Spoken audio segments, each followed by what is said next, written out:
Welcome back. It's Friday Coffee Talks. It's another great Friday morning. I'm glad you're joining me. It's Friday, episode number 60. I have a coffee today from, we picked up a couple weeks ago. My wife and I were in Phoenix for a wedding and went to Cartel Coffee. This is their Libertad Especial. How's my Spanish, Carlos? Their espresso blend. This is probably the best pull of espresso that has come off my machine in quite a while. Um, Very quality beans, good crema, excellent coffee. Very, very, very good. I don't know if they ship, but Cartel Coffee in Phoenix, Arizona. Whew, delicious. Today I want to talk about something, tell a little story about my son. He is pretty crazy. Didn't turn my speakers off. So as many of you know, I went to Georgia Tech to get a degree in aerospace engineering. I had the plan laid out from when I was like 8 years old. I was going to work hard in school. I was going to get accepted to tech. I was going to go and do aerospace engineering. And then I was going to design satellites and space stations and be an astronaut in the whole shebang. I got like 4 of those accomplished, but I didn't quite make it to the astronaut piece. Worked hard, graduated, got my degree. And, for whatever reason, it didn't work out for me. I applied to a bunch of grad schools and didn't get in. I applied to hundreds of jobs in the aerospace industry and didn't get any of them. So right out of college, I took a job doing aircraft part sales to the government. So if you've ever seen that movie War Dogs, that's literally what I did. I wasn't selling guns or anything cool. I was selling pieces of metal with holes in them. But that was literally my job. Same website, same exact thing that they did in that movie. And it was a good first job out of college, but it was kind of loosely aerospace related, right? It had to do with planes, but I was not using my degree. So, and then from there, I took a career transition, got a great opportunity to jump into IT at IBM, and I've never looked back. So, the astronaut thing didn't work out for me. I beat myself up for it for a long time.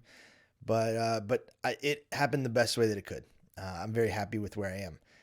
All that to say, a few weeks ago, we were watching something space related. I can't remember what it was. And my wife said to Parker, our 6-year-old, hey, Daddy went to school to be an astronaut, right? Like Daddy knows this stuff.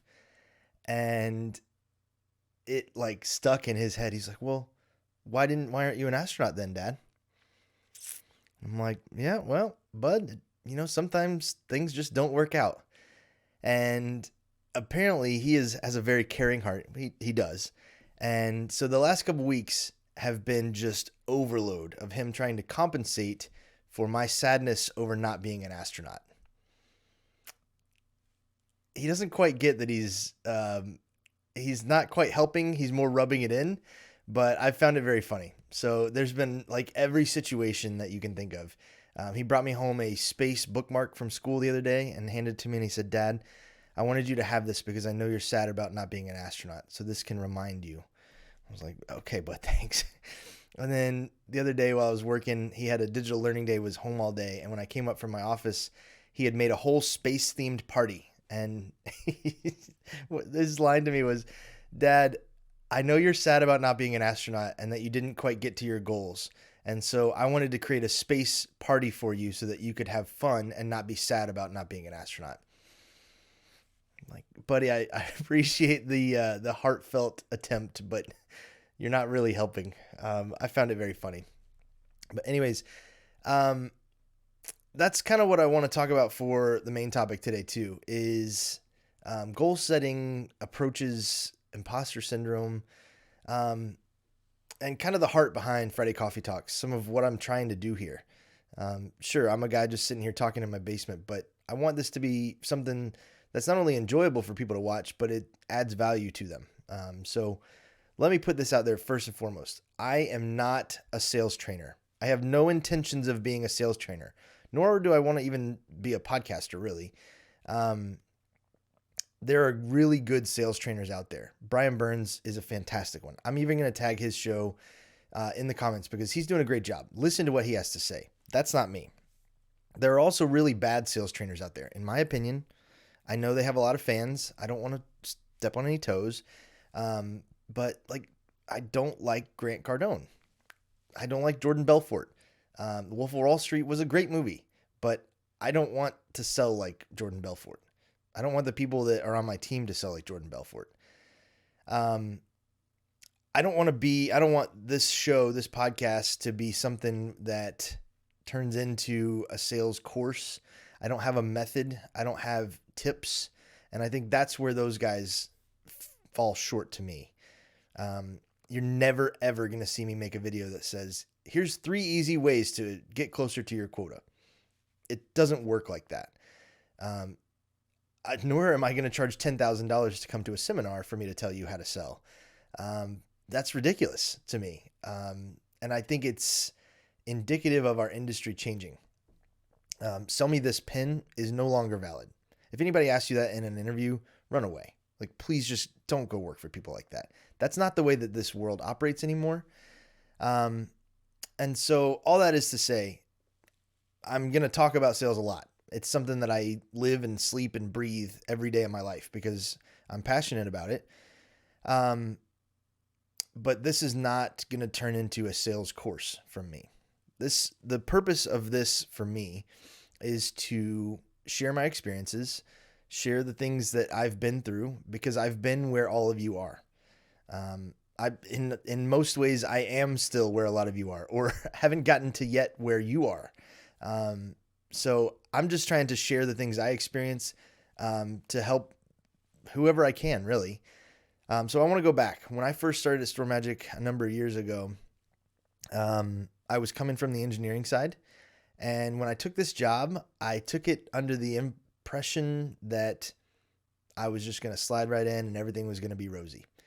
I'd had a successful career on the technical side until then. And how hard could sales be? I sold popcorn as a Boy Scout. I sold aircraft parts right out of college. How hard can selling be? Very was the answer. Very hard. There was a significant transition period for me, and I went through a ton of imposter syndrome. So if any of you are feeling like you're not quite cut out for this, I know exactly how you feel. I've been in your shoes. I can't tell you how many conversations I sat my wife down and said, like, I don't know if I was cut out for this. I don't know if I can do this. I don't know if, blah, blah, blah, blah, blah. All the doubts that you can have about yourself, I had them, and then some.